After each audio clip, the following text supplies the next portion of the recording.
नमस्कार मित्रों, भगवत गीता के पहले अध्याय अर्जुन विषाद योग हम सुनेंगे। जब धर्म संकट में हो और रिश्ते सामने खड़े हो तब एक योद्धा क्या करे। कभी कभी युद्ध सिर्फ शत्रुओं से नहीं बल्कि अपने ही लोगों से होता है। आइए श्रीमद् भगवत गीता के पहले अध्याय के उन श्लोकों को समझते हैं जहाँ अर्जुन के हृदय में उठते द्वंद्व को भगवान कृष्ण मौन रहकर सुनते हैं। अर्जुन विशाल युद्ध।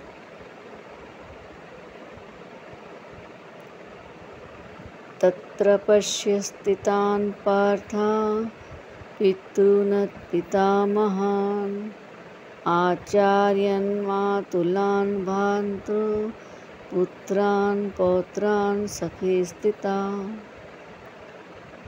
अर्जुन ने वहाँ अपने कुटुंबियों को देखा।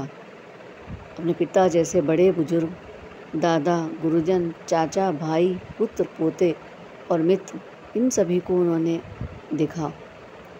जब अर्जुन रणभूमि में खड़े होकर अपने धनुष बाण से लक्ष्य साधने जा रहे थे तभी उसने देखा कि सामने केवल शत्रु नहीं बल्कि सगे संबंधी खड़े हैं। सोचिए, जब कोई युद्ध अपनों के खिलाफ हो तब मन कितना विचलित हो जाता है। जैसे एक डॉक्टर को अपने ही किसी परिजन का ऑपरेशन करना पड़े तो वह केवल पेशेवर नहीं रह पाता, भावनाओं में आ जाते हैं। अर्जुन भी एक योद्धा था लेकिन भावनाएं भारी पड़ रही थी। शश्वशूरान् सुहृदैवा सेनयोरुभयोरपि तान् समीक्ष्य सः कौन्तेय सर्वान् बन्धून् वस्थितान्। अर्जुन ने दोनों पक्षों की सेनाओं में अपने श्वशुर और अन्य शुभ चिंतकों को खड़ा देखा। युद्ध में केवल कौरवों और पांडवों का टकराव नहीं था बल्कि पारिवारिक और सामाजिक संबंधों की परीक्षा थी। अर्जुन को हर ओर अपने लोग दिख रहे थे। मान लीजिए आपके परिवार में दो पक्षों में कानूनी लड़ाई हो, आपको एक पक्ष चुनना हो, तब क्या निर्णय लेना आसान होगा? वही निर्णय उसी तरह से अर्जुन का भी स्थिति थी। कृपया पर्याविष्टो विषिद्धिं ब्रवीत् दृष्टमेवं स्वजनं कृष्णा युत्सं समुस्थितं सीदन्तीमं गात्राणि मुखं च परिष्यन्ति वेपयुश्च शरीरे मे रोमहश्च जायते। अर्जुन ने कहा, हे कृष्ण, अपने स्वजनों को युद्ध के लिए तैयार देखकर मेरा शरीर काँप रहा है, मुंह सूख गया है और रोम रोम खड़ा हो रहा है। यहाँ अर्जुन का मानसिक और शारीरिक द्वंद्व स्पष्ट है। एक महान योद्धा युद्ध से नहीं डर रहा, वह अपनों के विरुद्ध युद्ध से व्याकुल है। जैसे कोई वकील जिसे न्याय देना है लेकिन सामने उसका ही भाई खड़ा हो, तब उसकी आत्मा काँप उठती है। अर्जुन का भी कुछ वैसा ही हाल था। दोस्तों,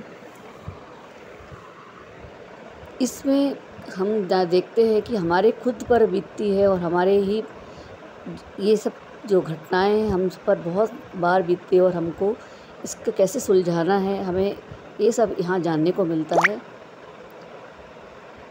आगे सुनते हैं।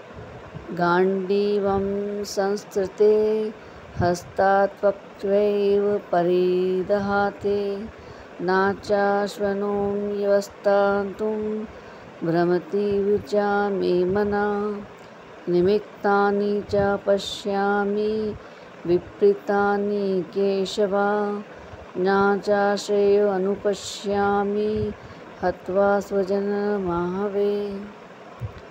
मेरा धनुष हाथ से छूट रहा है, शरीर जल रहा है, मैं खड़ा भी नहीं हो पा रहा, मेरा मन चक्कर खा रहा है। हे कृष्ण, मैं शुभ लक्षण नहीं देख रहा, अपने स्वजनों को मारकर कोई लाभ नहीं दिख रहा। यह आत्मा संकट है जहाँ अर्जुन का कर्तव्य और संबंध आपस में टकरा रहे हैं। युद्ध की नीति और निजी भावनाएं एक दूसरे से जूझ रही है।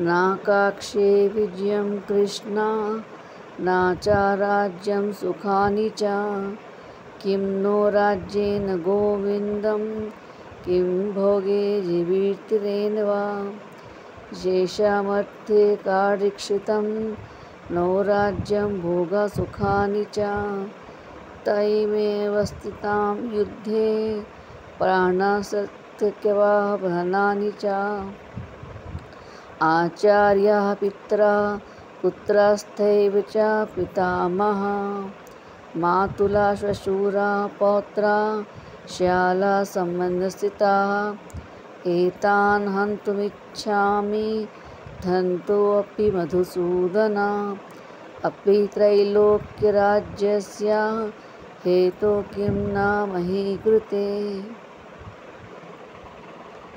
हे कृष्ण, ना मुझे विजय चाहिए, न राज्य, न सुख। जिनके लिए यह सब चाहिए था वे ही लोग आज हमारे सामने युद्ध में खड़े हैं।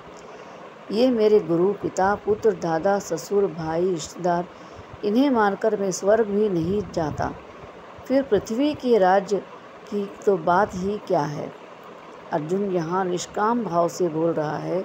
वह केवल आत्मा की आवाज़ सुनना चाहता था, ना कि लालच या सत्ता की। यह पल गीता का अत्यंत मानवीय और संवेदनशील क्षण है। यह वैसा है जैसा कोई बेटा अपने ही परिवार के विरुद्ध कोर्ट केस लड़ रहा हो और अंत में कहे, मुझे जीत नहीं, समाधान चाहिए। धन्यवाद दोस्तों। यहाँ तक का अर्जुन विषाद योग हमने सुना। अर्जुन की इस दुविधा में हम सब अपने जीवन को देख सकते हैं। कभी हमें भी रिश्तों और कर्तव्यों के बीच खड़ा होना पड़ता है, जहाँ सही निर्णय लेना आसान नहीं होता है। पर यह केवल आरंभ है। कृष्ण अब बोलेंगे, ज्ञान अब प्रकट होगा। यही है गीता, जहाँ प्रश्न भी पवित्र है और उत्तर भी दिव्य। जो जुड़े रहिए, क्योंकि अगले अध्यायों में मिलेंगे वह उपदेश जो आज भी जीवन बदल सकते हैं। हमारे जीवन में बहुत कुछ उतार चढ़ाव इसी तरह के होते हैं।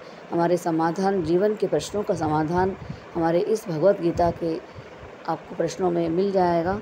इसको ज़रूर आगे तक सुने और आपको कुछ पूछना हो तो कमेंट में आप ज़रूर पूछें। धन्यवाद दोस्तों। आपको वीडियो पसंद आए तो वीडियो को लाइक करें और एक प्यारा सा कमेंट ज़रूर करें, जय श्री कृष्ण। और अब तक आपने सब्सक्राइब नहीं किया है तो प्लीज़ सब्सक्राइब कर लें। इस तरह के वीडियो प्राप्त करने के लिए बेल आइकन क्लिक करना ना भूलें। धन्यवाद दोस्तों। जय श्री कृष्ण, जय श्री कृष्ण, जय श्री कृष्ण।